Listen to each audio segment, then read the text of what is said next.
Il faut vraiment arriver sur leur centre d'intérêt, Oui. commencer à parler de ce qui les intéresse, leur parler, etc. Et trouver le moment propice, en fait. Voilà, ils ont aussi le droit, ils sont en train de se forger une personnalité, une identité. Donc, c'est important aussi de leur laisser quelque part un peu leur jardin secret, j'ai envie de dire. Mais en même temps, c'est important, en fait, de pouvoir être là, de pouvoir apporter le soutien et de les conseiller.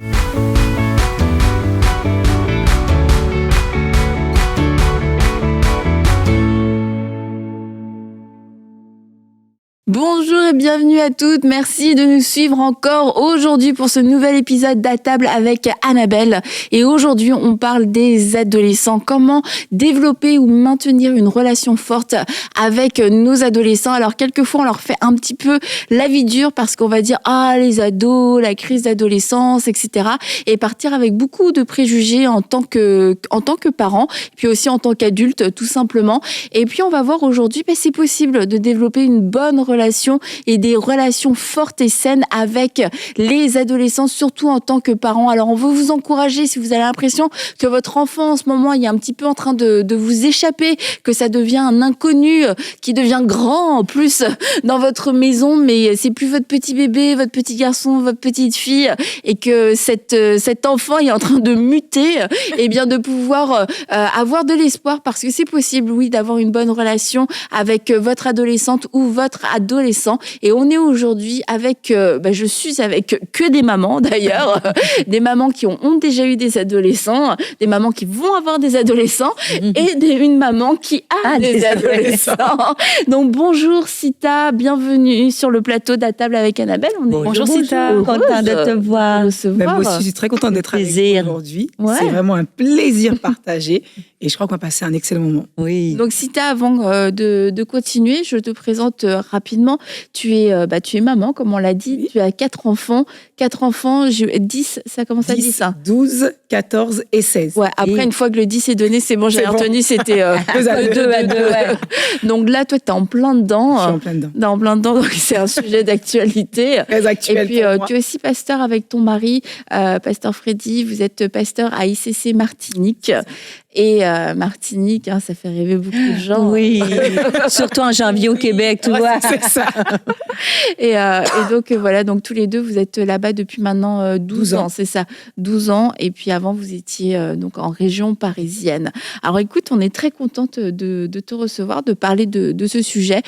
Comme je disais, quelquefois, les adolescents, on leur donne... il y a beaucoup de préjugés, en fait, sur les adolescents. Puis ça peut devenir un petit peu une blague. Mais quelquefois, la blague devient une réalité où nous-mêmes, en tant qu'adultes, on se dit, même chrétien, en tant que parents chrétiens, l'adolescence, ça va être une vraie catastrophe, ça va être un vrai mauvais moment. Donc, on va voir c'est quoi déjà en fait l'adolescence.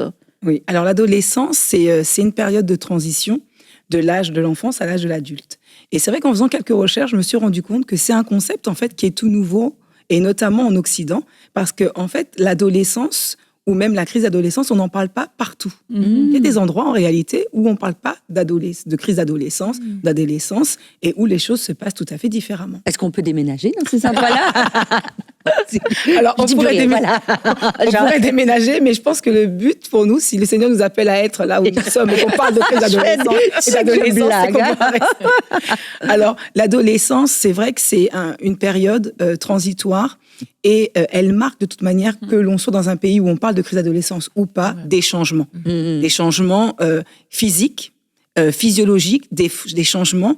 Et c'est un changement pour aussi autant le parent que l'enfant en réalité. Parce que, comme tu disais tout à l'heure, Annabelle, on a connu l'enfant qui est avec nous tout le temps, qui dit oui à tout, qui nous voit comme le héros. Et puis tout d'un coup, on voit cet enfant qui est dans une phase où il est en train de chercher son identité. Il est en train de vouloir s'affirmer. Il est en train de vouloir repousser les limites qu'on lui donne. Donc, en réalité, l'adolescence est une phase transitoire dans laquelle on peut justement se servir de ces changements, de ces mutations dont tu parlais tout à l'heure, pour pouvoir façonner l'adulte qui va devenir.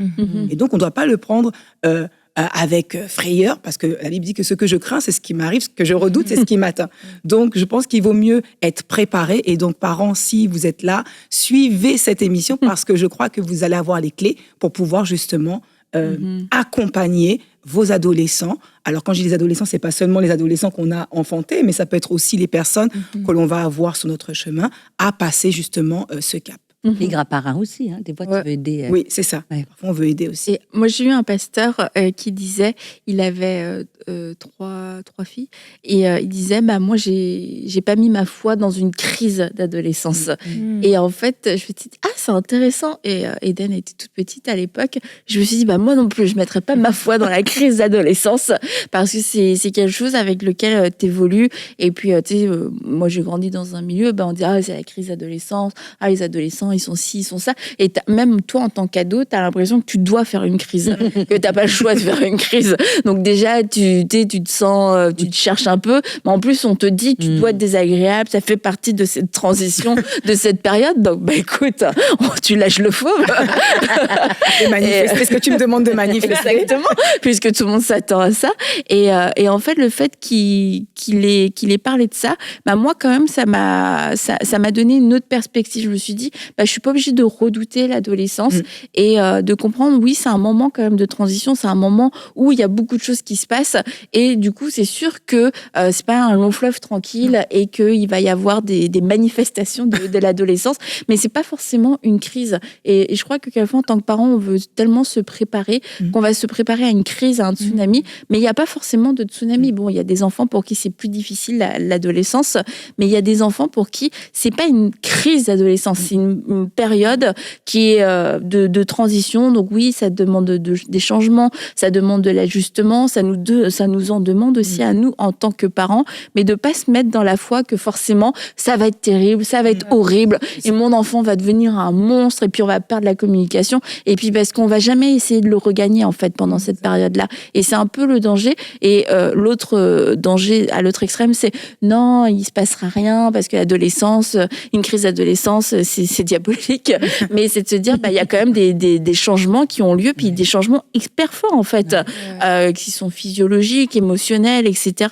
Et puis, les enfants, adolescents, ont besoin, à ce moment-là, de retrouver des nouveaux repères. Donc, c'est sûr que ça fait des vagues, quand même.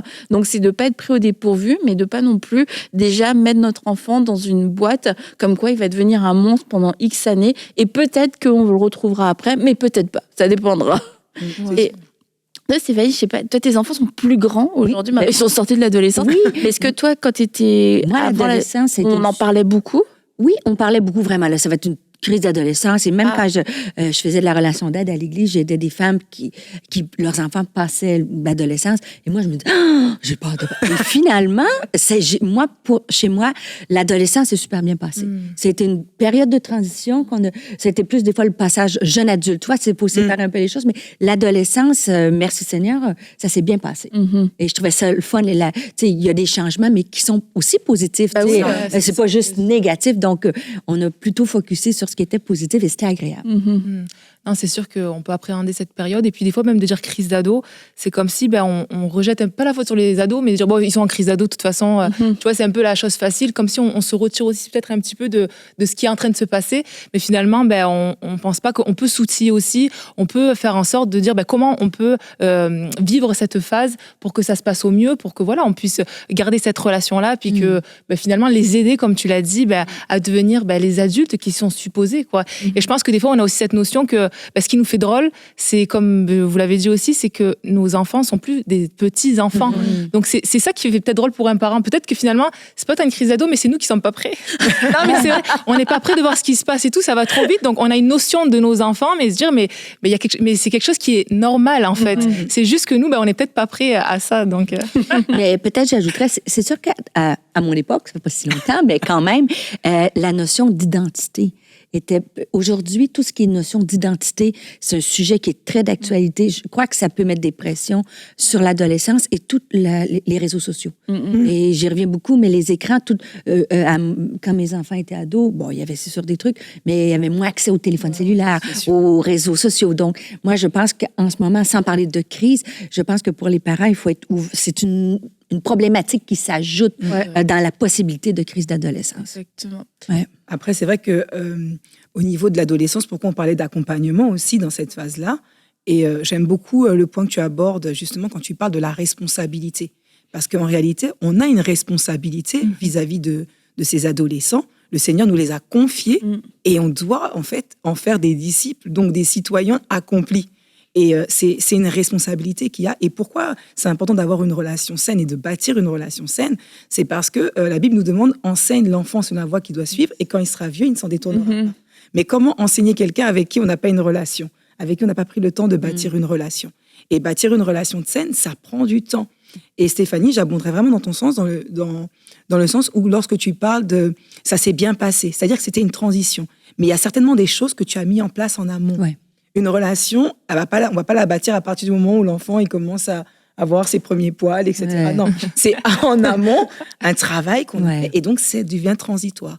Donc là, c'est important d'avoir cette relation dès le début. Oui, puis la notion de confiance, je pense que de passer à travers cette saison-là, justement, en ayant confiance que ce qu'on a semé dans leur vie, ça va fleurir éventuellement. Parce que dans l'adolescence, c'est que là, ils commencent à faire des choix où tu as moins le contrôle. Ah oui. Donc là, tu peux venir hyper restrict. Et c'est bien de veiller. Tu sais, la femme sage, elle veille sur ce qui se passe dans sa maison. Mais c'était une fine ligne entre je te fais confiance et ce que tu vas respecter un peu ce qu'on a enseigné, les valeurs bibliques, tu vois. Donc, il y a une espèce d'équilibre à aller chercher entre, écoute, c'est peut-être pas tout à fait comme ça que j'aurais voulu, mais ça revient. Tu vois, c'est quand on met beaucoup de pression ou c'est restrictif, des fois, c'est ce qui fait exploser, des fois, l'adolescent, de dépasser la limite. Mais moi, je trouve que la notion de communication, tu le sauras mieux que moi, mais communication et confiance, il y a deux choses. Garder la communication toujours, parce que des fois, quand ils ont peur de nous dire les choses, et je les ai déjà dit dans une autre émission, mais des fois, ils nous disent pas tout. On sait pas tout ce que vivent nos enfants. Donc, quand tu dis la communication, c'est ça, qui se sentent confortable, à l'aise de nous dire des choses qu'ils pensent vraiment. Comme ça, ils les mettent à la lumière et là, on peut en discuter. Mais quand ils cachent, parce qu'ils ont peur, on dit, la Bible a dit ça, ou on est ci, on est ça, mais là, ils cachent et ils font les choses en cachette. Et ça devient compliqué. Ça, c'est ça qui devient compliqué. Voilà. C'est ça qui devient compliqué. Mais après, je pense que c'est à nous, parents, de mettre un cadre propice, justement, aux échanges, à la communication.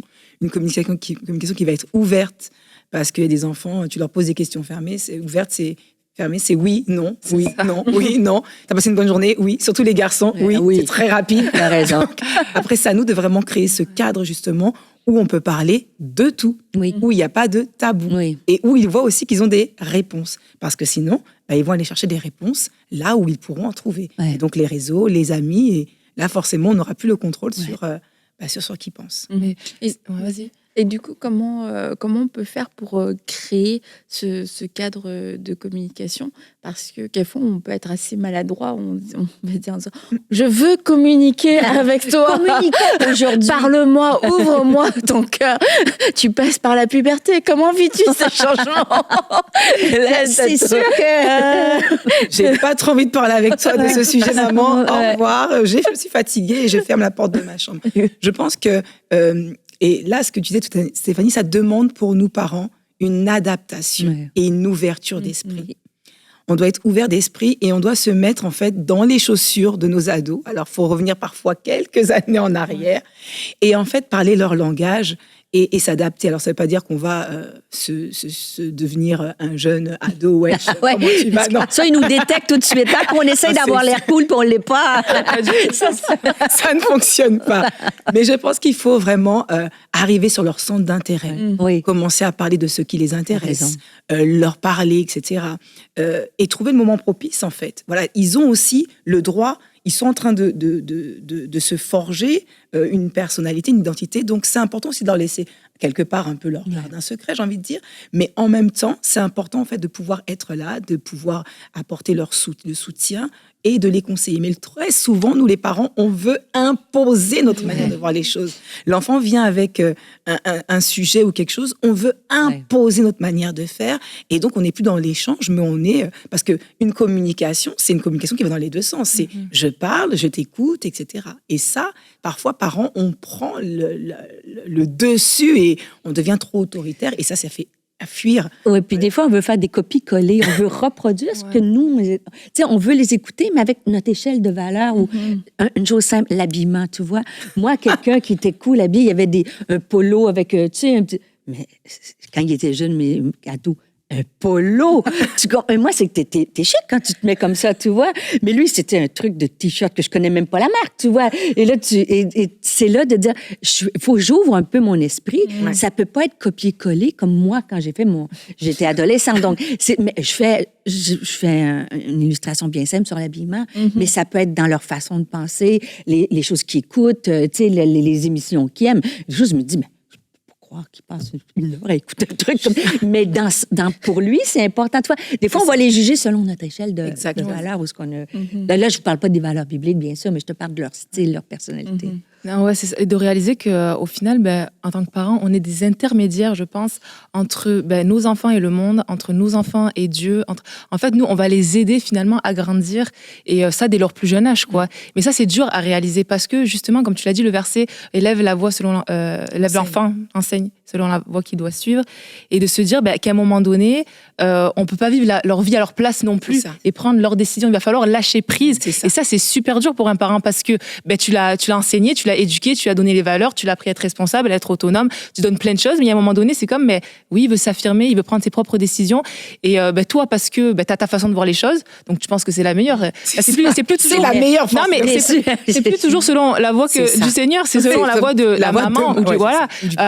On veut les protéger aussi des fois, on veut pas qu'ils se plantent là où on s'est planté, on veut tout faire en fait pour que, en disant ça va être le meilleur ce qu'on va leur apporter.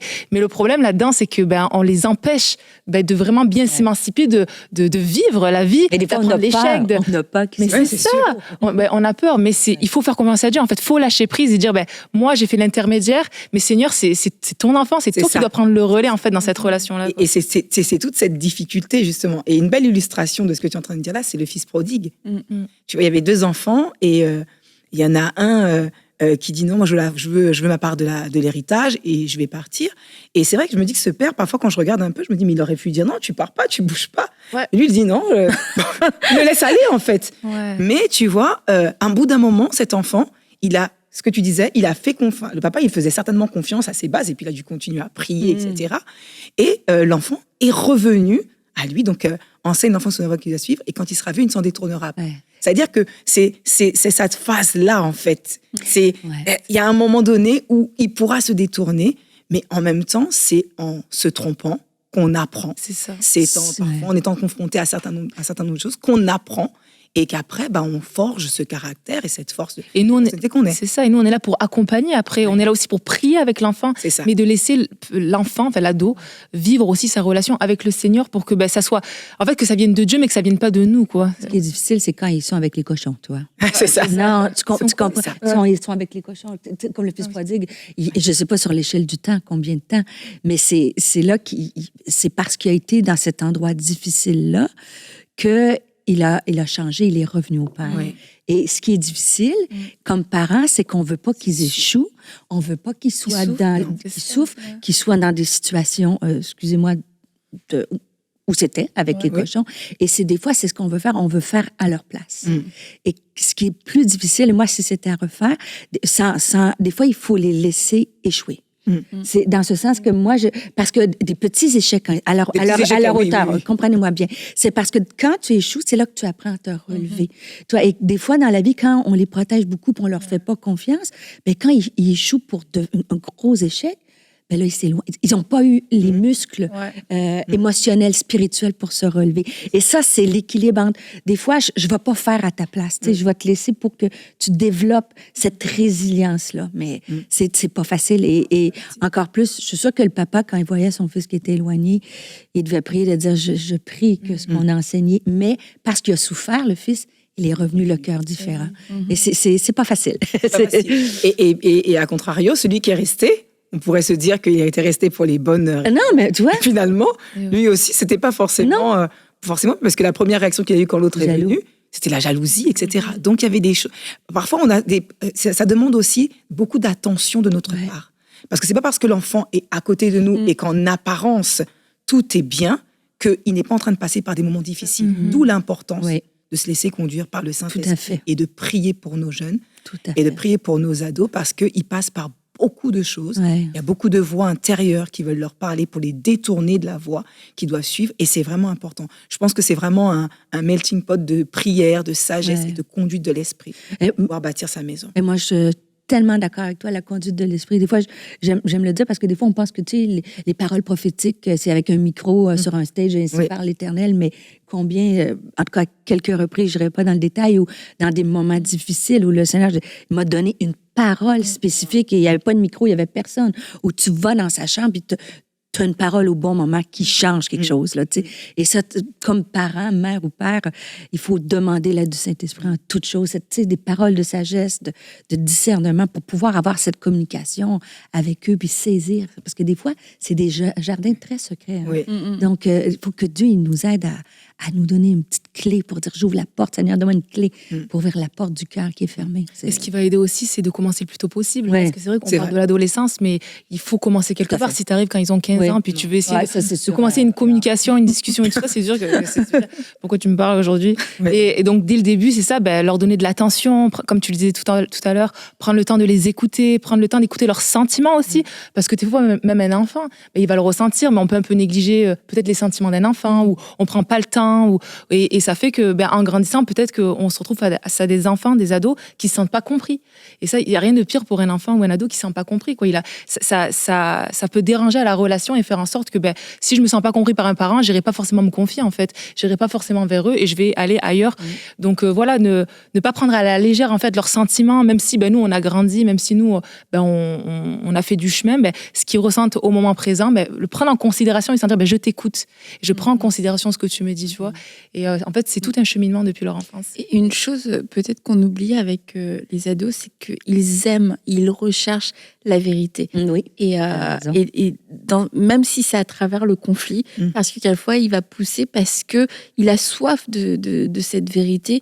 Et quelquefois en tant que parent, on veut éviter le conflit, on veut éviter certaines situations. Donc en fait, c'est comme pour eux, c'est comme si on esquivait la vérité. Et c'est pour ça qu'ils vont pousser. Et je crois que quelquefois, on veut éviter cette vérité pour les préserver. Mais en fait, ils ont besoin, c'est ça qu'ils cherchent, la vérité. Et ils sont capables de l'entendre. Après, à nous aussi, en tant que parents, de bien la formuler, de bien l'amener, et puis peut-être de la doser.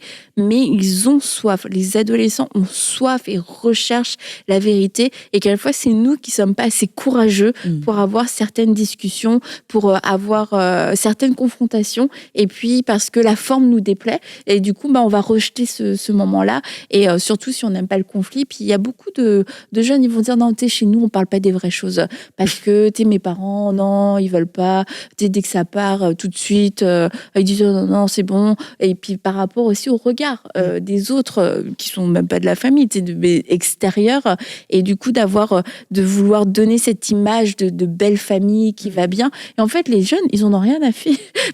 Autant leur apparence, leur image vis-à-vis de leur père est importante, mais vis-à-vis en général de la société, ils ont un besoin aussi de vérité et d'authenticité, et ils sont pas dans ce jeu où je veux préserver l'image de ma famille.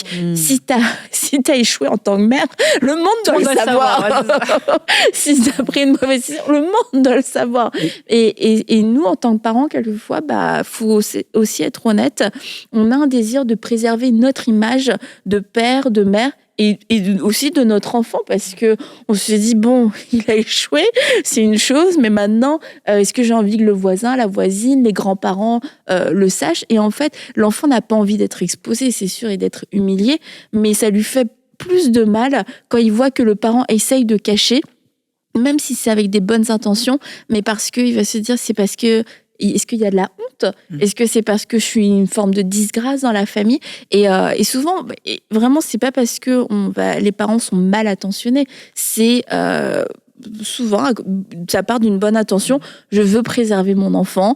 Et puis, en étant un peu honnête, c'est aussi parce que je veux me préserver. Et à ce moment de transition pour notre adolescent, c'est aussi un moment de transition pour nous où on doit apprendre à marcher dans une nouvelle dimension de vérité, de lâcher prise, tant pour lui que pour nous aussi à ce moment-là. Donc, c'est doublement douloureux. Et c'est pour ça que tu disais, Laure, quelquefois, c'est nous, en tant que parents, qui ne sommes pas prêts. Mais vraiment, je crois que quelquefois, c'est nous qui sommes pas prêts parce que on fait quelquefois un contre-travail parce que soit on veut se préserver, tout ça, on a un peu peur de la vérité, mais aussi quelquefois parce que on est dans un mauvais combat. On veut garder notre enfant. Donc en fait, tu le gardes dans l'enfance. Tu te dis tant que je le garde, c'est comme c'est mon petit bébé, c'est ma petite fille, c'est mon petit garçon. Et puis plus tu le gardes et plus il va se débattre en fait. Et puis s'il se débat pas, ça va devenir peut-être des années plus tard, tu vas le regretter. Tu vas dire là il faudrait partir. Mais Tanguy à la maison. Mais tu as dit quelque chose de tellement important, Annabelle. On n'aime pas le conflit. Et souvent, plus ils avancent en âge, le conflit peut devenir un petit peu plus costaud. Ouais. Mais une grande révélation, un problème non résolu demeure un problème non résolu. Donc, si on évite le conflit parce qu'on est fatigué, parce que pour toutes les raisons, on a tous fait ça, ben le conflit, il va revenir. Cette situation que tu n'adresses pas quand ils sont plus jeunes ou à l'adolescence, ben ça peut se retrouver aux jeunes adultes et adultes. Et c'est pour ça que même si on est fatigué, tu sais, j'encourage quelqu'un de dire laisse pas aller. Tu sais, si c'est justifié de ta position, parce qu'après ça, ça peut dégénérer. Et aussi, l'autre piège, c'est de penser que parce qu'ils sont, tu sais, quand les jeunes, tu les couches, tous les stades des enfants, mais là, quand ils deviennent autonomes, adolescents, ben, ils ont moins besoin de nous. Et des fois, c'est comme à contre-courant. Ils ont moins besoin de nous, donc c'est comme si on s'en occupe moins. Mais c'est l'inverse. À l'adolescence, je pense que c'est là qu'il va être encore plus présente, plus en relation, parce que c'est une autre forme d'aide. Mais des fois, c'est vrai, là, ils vont faire leur jeu, leur ordinateur, leurs amis, leur ci, leur ça. Puis c'est comme si on laisse, c'est comme une période où on se dit, bon, ils sont grands. Mais au contraire, je pense qu'il faut être encore plus attentif là, à cette période-là. Puis de pas laisser aller les choses, parce que c'est comme une boule de neige. Hein? Je sais qu'en Martinique, t'en as pas beaucoup, mais ça part avec une petite boule, tu vois, et ça devient, tu vois l'idée un peu. Et des fois, on est dans une saison où on peut dire, oh, ben, regarde, ça va bien. Et finalement, on ne sait pas tout. Ouais, non, on ne sait pas tout. Et non, c'est tout à fait ça. Donc, c'est vraiment important, en fait. Et ce que tu disais, Annabelle, me faisait penser à l'aspect, la pression. La pression. La pression, elle est sur aussi les ados, mais aussi sur nous, les adultes, parce qu'on a envie justement de réussir au niveau de la famille. On a envie que notre famille, on a envie de présenter un enfant qui parle bien, qui s'exprime bien, qui a réussi dans les études. Qui dit bonjour. Qui dit bonjour, qui est souriant, etc. C'est aussi, parce que nos enfants, c'est aussi l'image que renvoie notre éducation. Et donc, parfois, c'est ça aussi qu'on a du mal à accepter. C'est que j'ai fait tout ça et finalement, je ne vois pas encore les fruits. Mais c'est vrai qu'on peut ne pas voir les fruits aujourd'hui. J'aimerais vraiment encourager un parent. Je ne vois peut-être pas les fruits aujourd'hui, mais quand il sera vieux, je les verrai. Je disais à Annabelle il n'y a pas longtemps que j'avais assisté à l'anniversaire d'une mère spirituelle et elle expliquait un petit peu, donc le micro était ouvert et les enfants témoignaient. Et elle expliquait qu'avec sa fille expliquait que ça n'a pas toujours été simple avec sa maman, etc. Et c'était tellement beau de voir aujourd'hui à l'âge adulte cette jeune fille dire à ses parents que c'était le modèle. Leurs parents étaient le modèle. Est-ce que tu peux répéter? Donc, c'était tellement beau de voir ça. Mais j'imagine que durant cette phase-là, quand elle était en train d'essayer de l'écouter, c'était pas évident, elle n'écoutait pas, elle faisait des choses qui étaient à l'inverse de ce que la maman disait. Mais à l'âge adulte, cet enfant a pris conscience que ce que ma maman faisait, en fait, ce que mes parents faisaient, ça a toujours été pour mon bien. Et donc, quand tu disais de ne pas lâcher, je pense que c'est ça, en fait. Aujourd'hui, on ne voit peut-être pas les fruits, mais la semence, quand elle est plantée, assurément, elle portera tout le temps du fruit. Et donc, c'est vraiment continuer, persévérer et ne pas se relâcher. Et tu vois, une chose aussi à laquelle je pensais quand je préparais ce moment, c'est ça a l'air d'être comme ça, simple, mais demander, je crois, l'amour dans les moments difficiles, qu'on garde l'amour pour ses enfants. Parce que j'avais rencontré une femme une fois, c'était durant un atelier, et elle s'était levée, elle avait pris son courage à deux mains en disant « Mais moi, j'aime pas mon enfant. » Vous voyez ? Et c'est là que je lui ai expliqué ce qu'était le véritable amour.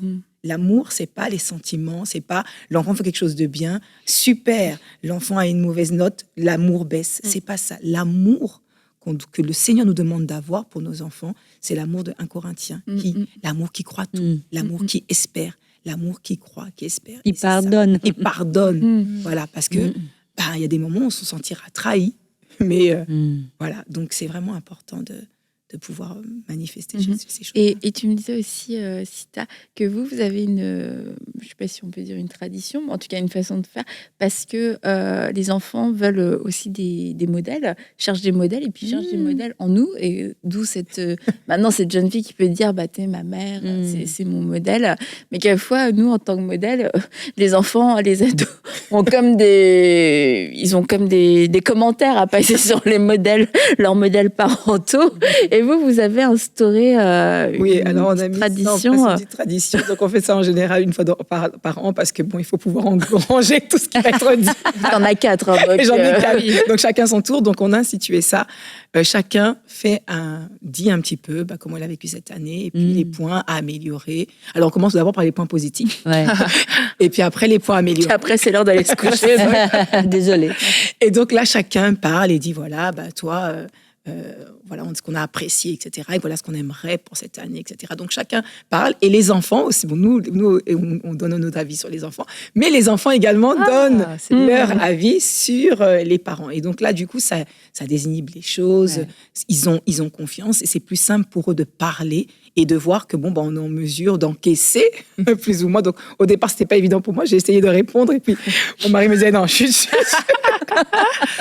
Et puis maintenant, on se prête à l'exercice, mais c'est important parce que, je dirais, on ne se voit pas toujours, mais nos enfants, en fait, c'est notre miroir. C'est eux qui nous voient quand on est à l'église, quand on est à l'extérieur de l'église, quand on est sur la chair, quand on est au sol. Donc, c'est eux qui nous voient. Et donc, du coup, c'est vraiment... je pense ce qu'une brebis n'oserait jamais te dire, ton enfant, il te le dit aisément. Et ça nous aide aussi, justement, à nous réactualiser et puis à revoir les choses. C'est vraiment quelque chose qu'on a institué et qui est important. Tu vois, je pense que plusieurs parents ont peur de le faire parce qu'ils ont peur de perdre leur autorité.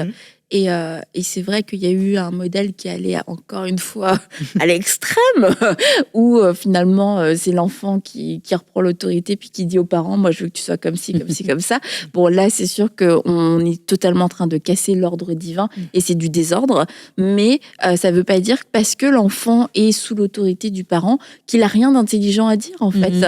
Et parce que lui, en tant qu'enfant, on est les seuls parents de nos enfants. Donc en fait, tout le monde peut nous faire des retours sur notre parentalité, mais qui de mieux placé que notre enfant? C'est comme dans une entreprise, les employés, c'est bien qu'ils aient l'occasion de pouvoir faire des feedbacks à leur hiérarchie, à leurs responsables, parce que sinon, comment les responsables vont savoir si c'est les employés de l'entreprise à côté qui leur font des retours? Je veux dire, ça va être édulcoré, ça va être vu de loin. Et nos enfants ont des feedbacks à nous faire qui sont intéressants. Maintenant, c'est bien d'avoir un cadre pour le faire et que ce soit pas non plus ni un motif ni un instrument de chantage, parce que quelquefois les enfants peuvent l'utiliser de cette façon-là, ou pour blesser, tu vois. C'est ça, ou pour blesser, parce que tu vois, il y a des enfants, ils comprennent que tu vois, c'est une corde sensible, et du coup, ils savent qu'en appuyant sur ça, ça fait tout le temps là le bas blesse. La maman dit oui, papa dit oui, ils craquent parce que leur cœur peuvent pas le supporter. Donc c'est important de le reconnaître quand même, mais de laisser cet espace de parole à l'enfant, pas où il va seulement dire lui, c'est des filles, etc. Mais dire, tu sais, en fait, quand je te parle, j'ai l'impression que tu m'écoutes pas. Bon, c'est juste que quelquefois, ils y mettent pas trop de forme. Donc, c'est quand tu m'écoutes jamais. T'as envie, là, c'est pas vrai. Le cadre, parce que, tu vois... quand on le dit sous le coup des émotions, ça vient pas forcément avec l'emballage qu'il faut. Mais quand on le dit dans un cadre où on est posé, alors c'est un cadre où on est au restaurant, la dernière fois on était au restaurant, donc tout le monde était content, ils avaient pris leur menu, donc c'est un cadre où forcément... C'est un peu, quoi. On ne peut pas crier, papa. Ouais, c'est ça. Tu peux pas partir dans ta chambre. Voilà, donc c'est un cadre qui est assez propice, et puis après il y a un cadre aussi, ils savent qu'il y a une manière de s'exprimer, une manière de le faire, une manière de le dire. Et donc, du coup, ça se passe vraiment relativement bien. Est-ce que des fois, vous avez été surpris par ce qui a été dit? Parce que des fois, on se connaît un petit peu, mais des fois, je ne m'attendais pas à ça, tu vois. Est-ce que ça vous arrive? Alors, parfois, on a été surpris par la pertinence, en fait, de leur retour et comment les choses, en fait, revenaient assez souvent. Donc, là, quand ça revient souvent, c'est sur la base de 2 témoins qu'une vérité est assise. Mais c'est vrai que plutôt par la pertinence et la sagesse avec lesquels ils disaient les choses. Plus ils sont grands, c'est-à-dire, ils se disent, cette année, si j'ai envie d'avoir un cadeau à Noël, il vaut mieux que je sois sage. Donc, ils savent. Et puis, quand on commence par les points positifs, c'est toujours bien parce que ça fait du bien à l'âme. Tu vois, d'abord, t'as le point positif et tout ça. Et puis après, pouf, le temps que tu ouvres la bouche pour sourire, tu as le Doliprane qui rentre. Donc, c'est vraiment bien fait. Et au contraire, ça consolide plus les liens qu'autre chose. Je trouve que ça consolide beaucoup plus les liens qu'autre chose. Et puis, ça leur apprend, mine de rien, à avoir un regard aussi sur eux-mêmes et puis à avoir un regard sur les autres. Oui, puis comme dit, il faut être ouverte à les recevoir aussi. Oui. Si on justifie aux 3 mots, mais non, je ne suis pas comme ça, bon. Donc, c'est aussi un exercice de parler. C'est un exercice. De dire, je suis pas prête à accepter ce qu'ils vont me dire. Et en même temps, dans l'autre sens, tu vois, en tant que parent, quand on voit nos enfants grandir, des fois, il y a des attitudes. Et des fois, tu veux les reprendre. Puis, à un moment donné, si tu travailles un peu l'humilité, tu te dis... Ah, mais c'est peut-être moi, ça, finalement, tu vois. Mais des fois, on va pas forcément se remettre en question, mais on va quand même aller pointer, tu vois, l'enfant. Parce que lui, on veut qu'il change. Et je trouve ça intéressant aussi d'avoir cette humilité, de se dire, ça vient peut-être de moi, et c'est peut-être moi, finalement, qui ai mal influencé mon enfant. Et pourquoi pas même aller le voir, tu vois, discuter, puis dire, c'est pas une bonne façon d'agir, mais peut-être que je t'ai mal influencé, puis je te demande pardon, tu vois. Être aussi dans le pardon, dans la repentance. Non seulement t'apprends à ton enfant l'humilité, donc ça, c'est cool de dire, il y a rien de mal à se tromper, à avoir mal fait, mais en même temps aussi de reprendre en même temps, de dire on va s'encourager, on va, tu vois, non mais d'enseigner en même temps. Comme dirait Eden, ma fille, on grandit ensemble, maman. Bon. Mais il y a aussi des fois, c'est drôle avec la génétique, parce que comme moi j'ai des adultes, puis des fois je dis rien, mais un de mes garçons me ressemble beaucoup. Et je me dis, c'est génétiquement, c'est pas nécessairement mauvais, mais de la personnalité aussi que tu dis. Ah oui, c'est vraiment fait comme ça. Voilà. Et un point, c'est le rôle. Là, on est entre femmes et entre mamans, mais c'est le rôle du père. Et là, je m'adresse pas dans le cas d'une monoparentalité où on aimerait, ou d'une absence du père, même s'il est là, mais il n'est pas là. Je m'adresse pas dans ce cas de figure-là où la maman aurait un réel désir qu'il y ait un père qui s'implique. Mais quelquefois, en tant que maman aussi, on laisse pas la place au papa de s'impliquer parce qu'on a l'impression qu'ils ont une façon de faire qui est pas la bonne. Peut-être ils manquent de tact, peut-être ils sont trop laxistes, etc., etc. Mais quand on lit les proverbes, t'as ce modèle de famille où il y a le père et il y a la mère, et il y a le père qui instruit, et la mère aussi instruit, conseille, etc. Mais les deux sont là. Et je crois que c'est ce qui amène aussi une complémentarité. Il y a un équilibre, particulièrement dans ce moment de l'adolescence, parce qu'il y a une vraie transition et une vraie construction. Et en fait, on a besoin de la maman, mais du papa. Puis on a beaucoup mis l'emphase, souvent on va mettre l'emphase beaucoup sur la maman dans les premières années à cause du côté maternel. C'est la femme qui va allaiter, c'est la femme qui a apporté. Mais en tant que femme aussi, c'est de se dire, quand mon enfant grandit, et surtout arrivé à l'adolescence, mais est-ce que j'ai laissé de la place au père dans l'éducation? Et même s'il y a des choses qui me dérangent, mais en fait, ça va venir me compléter, parce que moi, en tant que maman, je suis pas complète dans mon éducation. Il y a besoin d'un père et il y a besoin d'une mère, et on va pas mener les mêmes choses, et pas, je veux dire, faut se mettre d'accord, faut être intelligent, on se met d'accord, mais il y a des choses qui vont être surtout dans la forme, dans la façon de l'amener. Et en tant que maman, c'est de savoir prendre aussi un pas de recul. Et puis, surtout quand on a été très présente. Et c'est nous-mêmes, quelquefois, qui empêchons le père de pouvoir prendre pleinement sa place. Mais il a quelque chose d'important à pouvoir apporter dans cette construction et dans cette transition. Et surtout, si on n'est pas toujours d'accord, de ne pas montrer notre désaccord. Oui. Tu dis qu'il faut être en accord, mais ça veut... peu importe l'âge, mais des fois, on peut, sans le dire, parce qu'on est spirituel, on le dit pas, mais on peut montrer que, donc, ils savent qu'il y a un désaccord. Les enfants, ils sentent bien ça. Et ça, là, c'est qu'on parlait, il faut vraiment se prendre sur soi et de dire, regarde, peut-être on se parlera après, mais là, je peux pas montrer parce que c'est surtout à l'adolescence, ils ont le nez pour aller trouver la faille, tu vois. Oui. Nous-mêmes, moi, j'ai assez joué de ça, parce que mon papa, il disait oui tout le temps. Donc, maman, c'était non. Avant de réfléchir, il disait d'abord non. Donc, on avait trouvé la faille, on savait qu'il fallait d'abord aller voir papa pour qu'il dise d'abord oui. Puis en général, quand il dit oui, papa, c'est fait, quoi. A dit oui. Donc c'est vrai que c'est important, je pense. Si le Seigneur a confié la responsabilité des enfants à un papa et une maman, il sait pourquoi il a fait ça. C'est que chacun a sa part, chacun a sa partition à jouer dans l'éducation. Le père, c'est vraiment celui qui va le visionnaire, celui qui va diriger la barque et qui va instruire plus par le modèle, l'exemple. Et c'est souvent la grosse voix dont on a besoin parfois quand on est un peu débordé. Quand la grosse voix arrive, tout se met en ordre. Donc, c'est vrai que c'est important de pouvoir... et de surtout montrer l'accord. Et quand tu dis, on dit, bon, je sais pas, l'expression, elle est connue partout, mais bon cop, bad cop, tu vois, quand moi et mon mari, il y a des saisons où c'est à lui d'être celui qui va trancher, non, puis tu sais, moi, je suis la bonne, et il y a d'autres saisons où c'est moi, je veux dire, on se dit, ben là, Stéphanie, c'est à toi, pour pas qu'on ait toujours celui, justement, rôle, ça ait toujours le même sillon, et ils savent que celui-là, lui, il est gagnant, puis elle a dit toujours oui. Fait que des fois, on se dit, OK, je dis, OK, aujourd'hui, c'est moi qui étais le bad cop. C'est pas ma nature, mais il faut, ça se complète. Les coulisses des parents. C'est pas toujours facile pour le papa d'être toujours la voix, celui qui... Donc, des fois, il faut se dire, ben, que tu vas prendre un relais, vice-versa, toi. Tout dépendant de nos personnalités. Oui. Moi, je suis le maillon faible. Dans le sens que oui. Et ils le savent. Oui. Merci beaucoup, Sita, pour tous ces bons conseils. Et on veut vous encourager à ne pas perdre espoir, particulièrement si vous passez par des moments difficiles avec vos enfants. Et on a parlé des adolescents, mais ça peut être aussi les jeunes adultes. Et d'avoir ce sentiment où on perd nos enfants, on peut les perdre pour un temps de façon peut-être physique.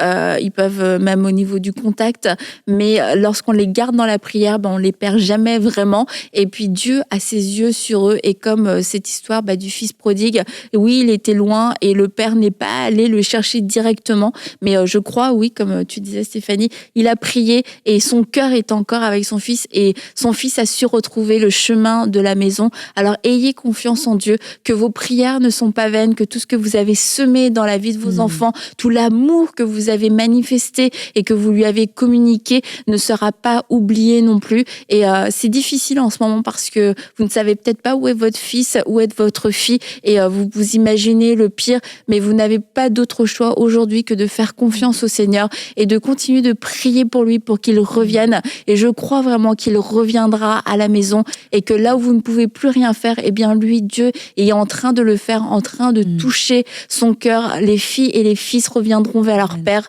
ils reviendront à la maison, ils rentreront à la maison, et vous pourrez le célébrer, vous pourrez vous réjouir. Et pour vous qui avez des adolescents, eh bien juste, ne perdez pas patience, ne perdez pas courage. C'est une transition, mais ça peut être aussi une belle transition. Et ces enfants qui sont en train de devenir des adolescents, qui deviendront des adultes, eh bien aussi feront votre joie, et puis deviendront des amis par la suite, des gens avec qui vous aurez du plaisir à passer du temps, et eux aussi auront du plaisir à passer du temps. Donc vous inquiétez pas, ça va bien aller. Merci Sita, on va se retrouver vendredi, tu seras encore avec nous sur un tout autre sujet.